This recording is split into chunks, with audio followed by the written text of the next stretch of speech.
నమస్తే, welcome to Abhinav Bharat. ప్రస్తుతం మనం నిజామాబాద్ మున్సిపల్ ఆఫీస్ గురించి మాట్లాడాలి. నిజామాబాద్ మున్సిపల్ ఆఫీసు మొత్తం నగరంలో 60 డివిజన్లు ఉన్నాయి. 60 డివిజన్లకు సంబంధించి మొత్తం ఆ ప్రజలకు సంబంధించినటువంటి అన్ని పనులు ఇక్కడ కేంద్రీకృతమైనాయని చెప్పొచ్చు. 60 డివిజన్లలో నివసించే ప్రజల సమస్యలు ప్రతిరోజు ఏదో ఒక సమస్య ఉంటుంది. ఆ సమస్య పైన ఈ కార్పొరేషన్కి వెళ్తూ ఉంటారు. మరి ఇక్కడ చాలా రోజులుగా కొన్ని సమస్యలు అయితే వేధిస్తున్నటువంటి పరిస్థితి నెలకొంది. గతంలో చూసుకుంటే మున్సిపల్ ఆఫీస్లో అనేక అవకతవకలు జరిగాయి. ఏసీబీ దాడులు సైతం జరిగి పెద్ద తిమింగలం సైతం బయటపడినటువంటి సిచ్యువేషన్. గత కొన్ని రోజుల క్రితం కూడా ఒక శ్రీనివాస్ అనే వ్యక్తి ఆర్ఐగా ఇన్ఛార్జిగా ఉన్నారు. అతను సైతం ఏసీబీ రైడ్లో 7,000 రూపాయలు నగదును తీసుకుంటూ ఇక పట్టుబడినటువంటి వైనం. ఒకవైపు చూసుకుంటే మొత్తం టౌన్ ప్లానింగ్ మొత్తం విస్తరిస్తూ ఉంది. టీపీఓ అంటే టౌన్ ప్లానింగ్ ఆఫీసర్ల వీళ్ళ ఆకృత్యాలు అయితే పెరిగినటువంటి సిచ్యువేషన్గా చాలామంది చర్చించుకున్నటువంటి సిచ్యువేషన్గా చెప్పొచ్చు. నగరంలో విచ్చలవిడిగా కట్టడాలు నిర్మాణమయ్యాయి. అక్రమ కట్టడాల్లో వీళ్ళ వసూళ్లు ఎక్కువైనట్టుగా కూడా చాలా మటుకు చర్చ జరుగుతూ ఉంది.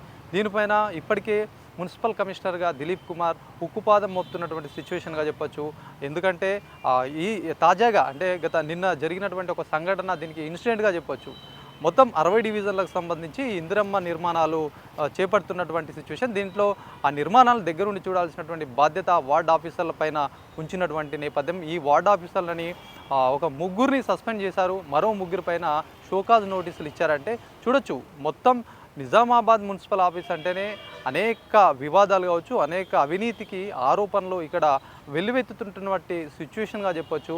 మరి మున్సిపల్ కమిషనర్ సైతం దీనిపైన ఇప్పటికే దిద్దుబాటు చర్యలు చేపట్టారు. ఎవరు ఎక్కడ ఎలాంటి అన్యాయం చేపట్టినా, ఎక్కడ పనుల్లో నిర్లక్ష్యం చేస్తే కనుక సహించేది లేదన్నట్టుగా ఆయన చేస్తున్నటువంటి పని నిదర్శనంగా చెప్పొచ్చు. గతంలో రైడ్ తర్వాత కూడా ఆయన రివ్యూ ఏర్పాటు చేసి స్ట్రిక్ట్గా వార్నింగ్ ఇచ్చారు ప్రతి ఒక్క అధికారులకి.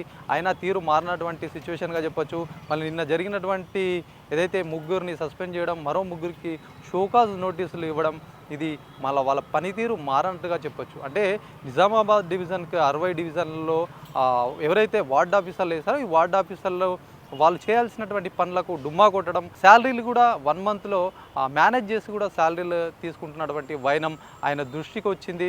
దీనిపైన ఇప్పటికే నిన్న జరిగినటువంటి రివ్యూలో ఆయన సమాచారం సేకరించిన తర్వాత వాళ్ళని సస్పెండ్ చేయడం, ఇట్లాంటి తంతు అయితే నడుస్తూ ఉంది.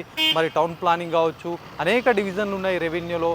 ఈ డివిజన్లలో ప్రతి శాఖలో కూడా అవినీతి పేరుకుపోయినట్టుగా కూడా చాలా విషయాల్లో తేటతెల్లమైనటువంటి పరిస్థితిగా చెప్పొచ్చు.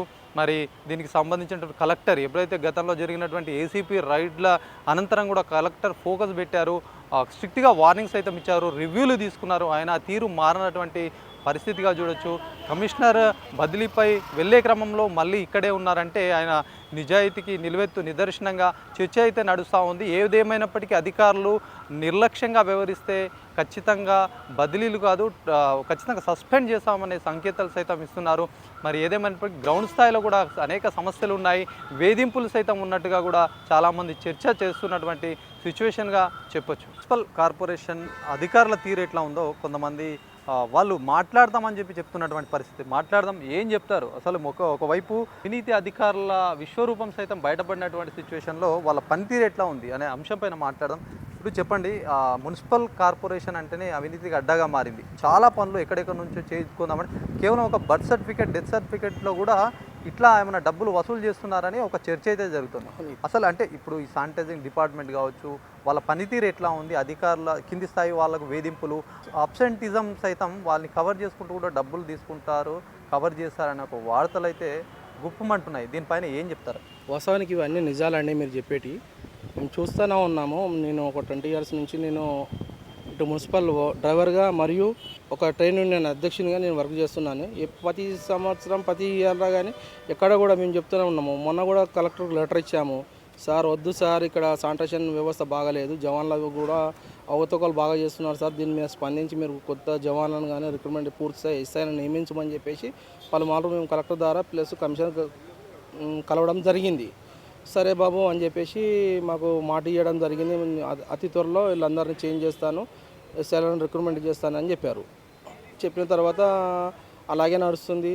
ఇప్పుడు కార్మికులను వేధించడం కానీ, చిన్న స్థాయి ఉద్యోగాలు అంటే చిన్న చూపు చూస్తున్నారు చాలా మటుకు. చిన్న స్థాయి ఉద్యోగాలు అంటే ఒక డ్రైవర్ ఒక లేబర్ అంటేనే ఒక చులకనగా. ఇప్పుడు ఎస్ఐలు కానీ జవాన్లు కూడా ప్రతి ఎక్కడన్నా మీరు ఎంక్వైరీ చేయండి, హోటళ్ళు కానీ ట్యాక్సీలు అనుకుంటా వసూలు చేసుకుంటా వాళ్ళ మీద అరాచకాలు బాగా అవినీతికి పాల్పడుతూ వాళ్ళ ఇష్టారాజ్యంగా ఏమనంటే డ్రైవర్ రంగాన్ని కార్మికులను ఎదురు మాట్లాడితే మేము అడిగితే వాళ్ళని మేము తొలగిచ్చేస్తాం, మీ చేతులతోటి మీతోటి అవుతుంది ఏంది అన్న లెక్కల ప్రధానంగా ఎస్ఐలు కానీ జవాన్లు కానీ అలా తయారైపోయినారు. వ్యవస్థను నాశనం చేస్తున్నారు. ఇంతకుముందు మన మున్సిపల్ కార్పొరేషన్ అంటే ఎంతో చాలా పేరుండే, ఆ పేరును మొత్తం చెడగొట్టే విధానానికి వచ్చింది ఈరోజు.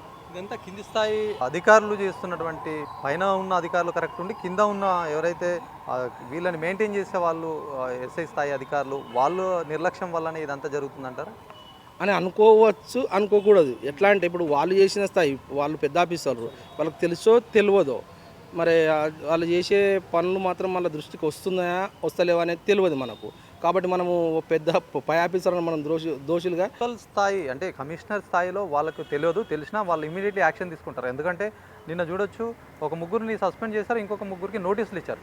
నేను అనేది ఏంటంటే కింది స్థాయి ఎవరైతే ఈ శానిటైజర్ డిపార్ట్మెంట్ పైన ఉండే అలాంటి ఆ స్థాయి వాళ్ళు వస్తుందని చెప్పాలంటే ఎస్ఐ స్థాయి నుంచే ఇది అంత ఉంటుంది. కాబట్టి ఎస్ఐలు ఇక్కడికి వెళ్ళి ఆఫీసులో తెలియకుండా మేనేజ్ చేసుకుంటా ఇది తతంగాలు నడిపిస్తున్నారేమన్నా అనుమానం నాకు కలుగుతుంది. ఏమంటున్నారు మరి ఇప్పుడు మీరు కలెక్టర్ గారికి ఫిర్యాదు ఇవ్వడం ఇట్లాంటివి అయితే నడుస్తున్నాయి, ఎట్లా రెస్పాండ్ వస్తుంది? ఇది వీళ్ళని ప్రక్షాళన జరుగుతుందంటారా మున్సిపల్ కార్పొరేషన్ సంబంధించి? చెయ్యాలా, చేయకుండా ఎట్లా? ఇప్పుడు పై ఆఫీసర్ కమిషనర్ గారు ఉన్నారు, మేము చెప్పాము, అయితే సరే రమేష్ మేము చేస్తాము, మీకు అండదండలు ఉంటామని చెప్పారు. అలాగే ఇప్పుడు ఎంహెచ్ఓ రవిబాబు సార్ గారు కూడా కలిసాము మొన్న కలిసి కూడా, బాబు ఏదన్నా మనం చేద్దాం రమేష్ గారు, మీకు మేము పూర్తి స్థాయి అండగా ఉంటాము, చేసేదంతా దళితులే కాబట్టి 90% దళితులే కాబట్టి మీకు ఎట్లాంటి అన్యాయం కాకుండా నేను అండగా మీకు ఉంటాను, మీ యూనియన్ పరంగా మీకు ఏ సమస్య ఉన్నా రండి అని చెప్పేశారు. కాబట్టి ఈరోజు కమిషనర్ కలుద్దామని చెప్పేసి మెమోరాండం తీసుకొచ్చి ఇచ్చాము. కమిషనర్ గారు లేరట, మళ్ళీ సాయంత్రం రమ్మన్నారు. కాబట్టి సాయంత్రం వచ్చి కలవాలనుకుంటున్నాను. అంటే వేధింపులు అయితే సహజంగా నడుస్తున్నాయి కింది స్థాయి ఉద్యోగుల పైన.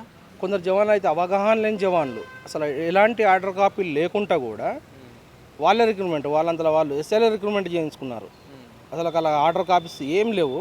ఎక్కడికెళ్ళో ఊర్లలోకి వెళ్ళి బతకనీకి వచ్చి కూడా ఇక్కడ శానిటేషన్ నిజామాబాద్ అంటే వాళ్ళకి తెలియదు. ఒక డివిజన్ అంటే డివిజన్ పరిధిలో లోకల్గా ఉన్న క్యాండిడేట్కి సరిగ్గా తెలియదు.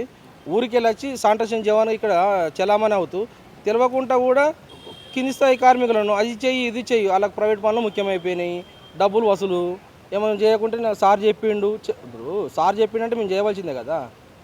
కాబట్టి కార్మికులు కుంగిపోతున్నారు, నశించిపోతున్నారు, పని చేయడానికి వెనక ముందు అవుతున్నారు, చాలా ఇబ్బందులకు గురి చేస్తున్నారు. చాలా మట్టుకు అంటే చాలా మట్టుకు జవాన్ల పాత్ర కీలకంగా మారింది. ఇలా జవాన్లను కీలకంగా అసలు ఆర్డర్ కాపీలే లేవు. ఇప్పుడు కూడా గెంటుకుంటూ వస్తున్నాం. ఇంత నగరపాలక సంస్థల మనకు పూర్తిస్థాయి ఎస్ఐలు లేకపోతే చిగ్గుచేట అనిపిస్తుంది మాకు. హెల్త్ అసిస్టెంట్ల తోటి ఇంత పెద్ద కార్పొరేషన్ 60 డివిజన్లల్లో నడిపిస్తున్నారంటే అవకతవకలు జరుగుతున్నట్టే కదా. కాబట్టి ఇప్పుడు టౌన్ ప్లానింగ్ పైన చాలా చర్చ జరుగుతుంది. ఏదైనా నిర్మాణం ఉందంటే నిర్మాణం అది ఏదైనా ఎవరైనా కలెక్టరేట్కి వెళ్ళి ఏమైనా కంప్లైంట్ చేశారంటే దానికి వెళ్ళడము, అక్కడ ఏదో సెటిల్మెంట్ చేసుకొని రావడం, ఇట్లాంటివి బాగా వినిపిస్తున్నాయి కదా. అది కూడా మా దృష్టికి వచ్చింది యూనియన్ పరంగా. ఇంతకుముందే అతని పేరు ఆర్ఐ, అతను శ్రీనివాసు 7,000 ఎంతనో అమౌంట్ తీసేసుకొని ఇట్లా అక్రమాలకు పాల్పడుతున్నారు అని చెప్పేసి మాకు తెలిసింది. అది కూడా మా దృష్టికి వచ్చింది. కాబట్టి ఇది ఆఫీస్ లెవెల్ కాబట్టి మేము ఎక్కువ మాట్లాడలేకపోతున్నాం దాని మీద. ఒక టైం వచ్చినప్పుడు దాని మీద కూడా మేము స్పందిస్తాము. అలాగే ప్రతి ఒక్క విషయానికి మాకు సహకారం కావాలి. మీ మీడియా మిత్రులు కానీ లేదా కమిషనరు అందరూ మాకు సహకరిస్తేనే కదా మేము ప్రజలకు మంచిగా మేలు చేయడానికి ముందు ఉంటాము.